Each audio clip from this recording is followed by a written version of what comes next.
If there is no yearning for heaven, what is the point of living for humans? Xiefeng. February 19, 2023. The yearning and longing for a better life is the dividing line between noble and base personalities. The nobility of a person does not come from possessing vast material wealth, social status, or being admired by the secular world. It comes from the inner yearning, longing, and spiritual motivation for a better future. If a person lacks the yearning and longing for a better future and his mind is filled with money, status, power, and fame, then he is not fundamentally different from a fat pig in a pigsty. Animals are animals because they only see immediate interests. Humans are humans because they have the yearning, longing, and pursuit of a better future.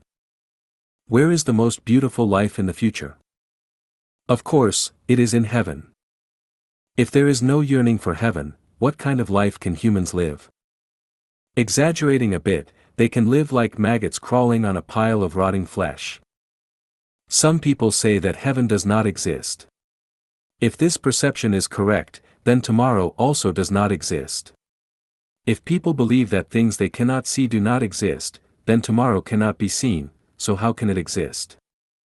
Since the unseen tomorrow exists, then the unseen heaven also exists. Some people can foresee the coming of tomorrow through the history of the earth and the changes in the sun, moon, and stars. People have no doubt about this. So, why doubt the existence of heaven when some people can see it through the categories and survival states of life, and the principle that the sum of positive and negative energy in the universe always equals zero? There are only two types of people in this world, those who yearn for heaven and those who struggle for food, clothing, shelter, transportation, and the cycle of birth, aging, sickness, and death. Those who yearn for heaven live with clarity, purity, tranquility, openness, naturalness, simplicity, ease, and contentment. Those who are ignorant of heaven or have no yearning for it live with tension, constraint, impatience, anxiety, depression, worry, occasional exaltation, occasional despair, worries about gains and losses, and fear. If there is no yearning for the heavenly life, how can humans live? Just look at the brutal survival scenes in the animal world. Humans can only live like animals. Why doesn't human society resemble the animal world entirely? That is because there are still people who yearn for the heavenly life. Once those who yearn for heaven cease to exist, the living conditions of human society will be worse than those of the animal world. If a group of people can live together in harmony, it is undoubtedly because most of them yearn for a heavenly life. If a group of people cannot live together in harmony, it is undoubtedly because they have no yearning for the heavenly life. What keeps the flame of human civilization alive is not politicians, scientists, artists, entrepreneurs, and so on, but those who are filled with longing and yearning for the heavenly life and who persistently strive and work for it. Instead of moral preaching, change the program. Xiefeng. June 25, 2022. Program development always surpasses moral preaching. In the 18th century, England transported convicts to Australia to alleviate domestic prisoner overcrowding and develop the country. The British government hired private ships to transport the convicts. Prior to departure, the ship owners were paid by the government based on the number of convicts on board. In order to maximize their profits, the captains crammed as many convicts as possible onto the ships, resulting in overcrowded cabins with poor air quality. Since the ship owners had already received their payment, they disregarded the life and death of the convicts. As a result, the death rate on these ships reached as high as 12%. One ship, for example, carried 424 convicts, of whom 158 died during the voyage. To reduce the mortality rate, the British government dispatched government officials on each ship to supervise the transportation process. They also set mandatory standards for the convicts' living conditions and provided doctors to accompany them. What happened next? In pursuit of their own interests, the ship owners bribed the supervising officials and doctors. Those who refused to accept bribes were either thrown into the sea or killed by other means. Consequently, the death rate among the convicts remained high. Eventually, the government changed the payment procedure. Instead of paying based on the number of convicts boarded, they started paying based on the number of convicts safely delivered to Australia. As a result, the ship owners made every effort to protect the lives of the convicts, improve their diet and living conditions, and actively seek medical treatment for them. Consequently, the convict mortality rate dropped from 12% to 1%.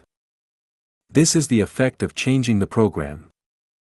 If a certain state is persistently bad, then one should not rely on moral preaching to solve the problem. Instead, consider changing the program. Once the program changes, the state of chaos immediately disappears. For example, in the matter of elderly care, there are moral expectations for children to dutifully care for their parents, with sayings such as, "Filial piety is the foremost of all virtues." However, what has been the situation for thousands of years? Despite loving parents having been around since ancient times, who have seen filial children? Since this is the case, why not change the program for elderly care? Options such as using real estate for retirement, group retirement, hotel retirement, nursing home retirement, retirement pension, and so on still fail to alleviate the suffering of elderly people, especially those without financial means. In fact, elderly care is easily to be solved.